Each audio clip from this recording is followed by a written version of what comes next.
Sukkur bureau chief ملت news سید ضیاء الرحمان امامیہ students organization شعبہ خواتین کی جانب سے سالانہ رحمت للعالمین کانفرنس کا انعقاد کیا گیا۔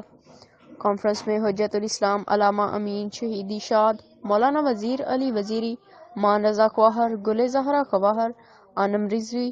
IBA کالج کی professor Rida Zainab, sub inspector Rukhsana Mangi, PTI رہنما Safia Baloch, general Peoples party ladies wing city Sukkur Azra Jamal, Anam Rizvi, divisional صدر ISO طالبات، مرکزی سیکرٹری تحفظ عزاداری خواہر Shabana Mirani, MWM deputy secretary general Zeeshan Zahra Rizvi,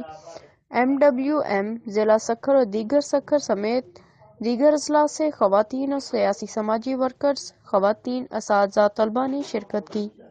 اس موقع پر رحمت للعالمین کانفرنس میں سیرت نبوی صلی اللہ علیہ وآلہ وسلم پر روشنی ڈالی گئی اور حجت الاسلام علامہ امین شہیدی اور دیگر نے خطاب کیا۔